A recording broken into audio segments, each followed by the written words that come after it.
national champion Clemson Tigers. I like Stephen A. He's kind of a funny guy. We'll be live at Bowman Field on Friday, October 11th, before the Tigers face their rival Seminoles. What they've accomplished, it is nothing short of remarkable. The party starts at 8 a.m. Eastern. We'll have plenty of special guests and giveaways. So don't miss any of the fun in Death Valley. 10 a.m. Eastern on ESPN. Plus a special half-hour show at noon on the ACC Network. See you there. Saturday, this is a big one in the Big Ten, with number 10 Penn State taking on number 17 Iowa at Kinnick Stadium in Iowa City. 7:30 Eastern, 6:30 Central, right here on ABC and the ESPN app. The Browns are coming off a terrible Monday night performance against the 49ers. Both of their offensive stars struggled, with Baker Mayfield accounting for only 100 yards passing and 3 turnovers. Meanwhile, Odell Beckham Jr. had only 2 catches for 27 yards and a fumble himself. The Browns host Russell Wilson and the Seahawks on Sunday, and we have Super Bowl winner Damien Woody back with us. Thank you so much. Stephen A., what's up? Who is this game more important for, Baker or OBJ? Believe it or not, usually you would say a quarterback. In my estimation, I think for this particular game, it'll be Odell Beckham Jr. Guys, he's got a combined 10 receptions in the last 3 games. He had 6 receptions for 56 yards 3 games ago. I think that was against, let me look right here. I think it was against the Rams. And then he had 2 receptions against Baltimore and 2 receptions against San Francisco. So much so that you had, Freddie Kitchens desperately trying to get him involved and acclimated in the offense. You had him throwing a pass. You had him doing running plays. You had all of this stuff going on. He's trying to do anything he can to get Odell Beckham Jr. involved in the action. The reason why I say that is because without him involved, you have to wonder when his temperament is going to settle in. He wants to win. He cares, no doubt about it. But he wants to matter as well. And he's becoming more and more insignificant in terms of his level of production in the offense of things with the Cleveland Browns while they're losing. When he exploded, even though it was against the Jets, they won that particular game. Obviously, he didn't have to do that against Baltimore because they had their way. But you got Landry there, and Njoku's ultimately going to be back. Kareem Hunt ultimately is going to be in the mix once he comes off the suspended list. And obviously, you got Chubb already there. If you don't get Odell Beckham, if you don't figure out a way to get Odell Beckham Jr. involved now, I don't know when you'll be able to do it. And because we know how frustrated he can be when the combination of inactivity along with failure, meaning the team is losing, ultimately affects his temperament and his willingness to express himself. We have to take all those things into consideration with this relatively young squad, devoid of any veterans to sort of reel things in, and take that into consideration, understanding what kind of detrimental effect that could potentially have on Baker Mayfield as well. I think it's very, very important that they get Odell Beckham Jr. involved this weekend, quick, fast, in a hurry, before things really snowball out of control. If there was ever a player who could throw himself the ball, it's Odell Beckham Jr., who has a hell of an arm. But even he can't get himself the ball in reality, Stephen A. That's up to Baker Mayfield. And the reason the pressure's on Baker right now to produce more than Odell, it's more important for him, it's a bigger game for him, is there's a question right now out there. We debate it on this network all the time. Is Baker really a baller? That's what people are asking. Is he a baller? He looked like one throughout his college career, especially late, and by the way, throughout the second half of last season. But is he a mid-pack quarterback, or even that? Or is he a baller? Let me tell you something that no one's ever asked about Odell Beckham Jr. Is he a baller? Like, next to baller in the dictionary, there's a picture of Odell, you know? He is a baller to the core. That is not necessarily the case with Baker, at least in terms of perception.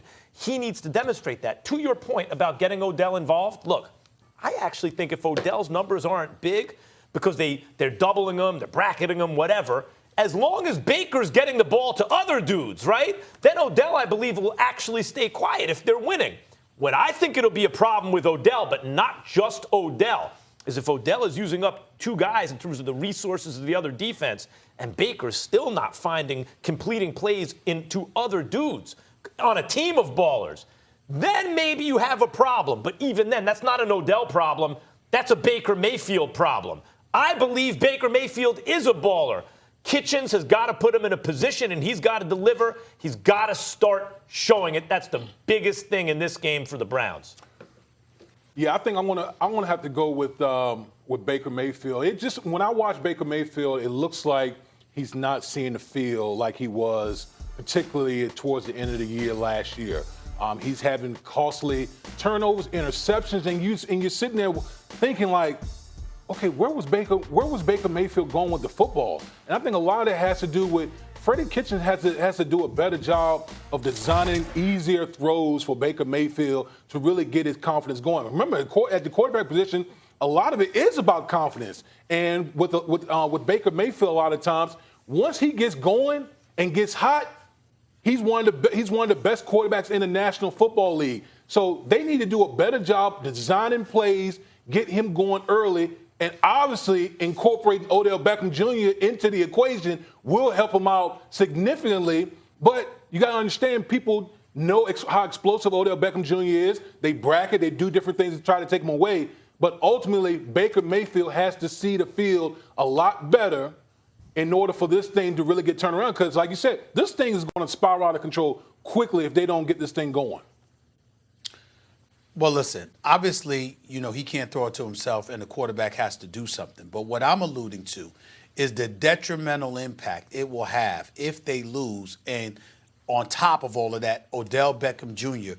continues to be essentially unproductive, possibly through no fault of his own. We've seen Odell Beckham Jr. in New York City. We've seen him screaming to himself on the sideline.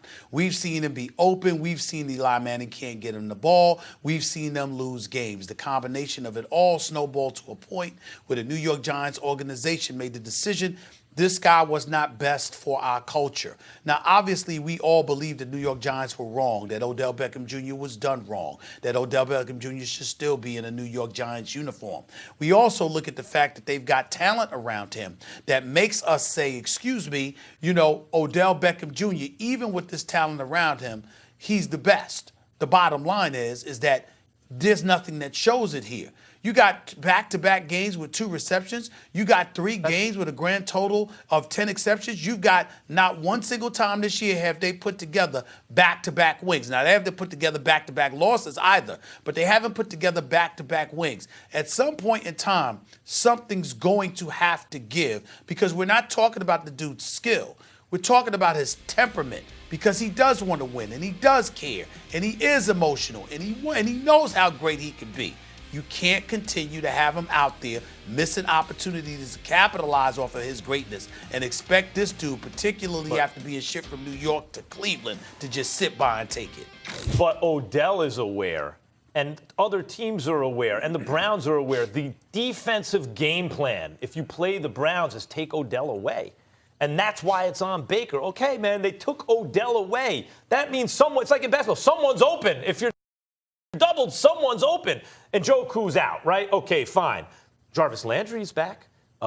Nick Chubb is available. You're going to get Kareem Hunt eventually, but right now you have some weapons at skills positions.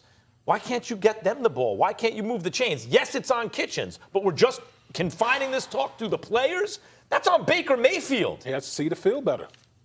All right, Damien, to come to your earlier point, we talked about Baker, Odell. How much is it on them being able to perform at a higher level? You also mentioned Freddie Kitchens. How much would it be on coach putting them into the right positions? Well, listen, the coach ultimately his job is putting his players in the best position possible. And I think a lot of times we don't understand that Baker Mayfield's only in his second year. Right. He hasn't arrived yet. So the coach's ultimate job is put his players in the best position possible. That's why I talk about when a guy is struggling, which Baker Mayfield is right now, get him easy throws, okay, especially early in the game, because that's when your confidence is going. And when Baker Mayfield has confidence, that's when he's at his best. And we're just not seeing that with Baker Mayfield right now. You have full confidence in him? As Max said, is he a baller? Is he that guy? It remains to be seen. I'm not there. Okay. I'm not. I haven't been one of those guys to anoint Baker Mayfield. This is the difference between when I say baller, Stephen A. Odell can play quarterback for a minute if you need him to. Can Baker play receiver? Like, there's no question Odell's a baller. Everyone knows it. People don't know. Damian won't say if he is or not. Baker. All right, guys, we got to go. Damian, thank you for joining us today. Always appreciate your insight. I appreciate it. From a Super Bowl champion. Yeah. All right, much more to come on First Take. There is a QB showdown in Kansas City. So which quarterback is more important to his team, Deshaun Watson or Patrick Mahomes? Plus, Daniel Jones may feel like he's all alone with so many Giants injuries. So what does a rookie quarterback actually have to prove tonight against the Patriots? We'll debate it.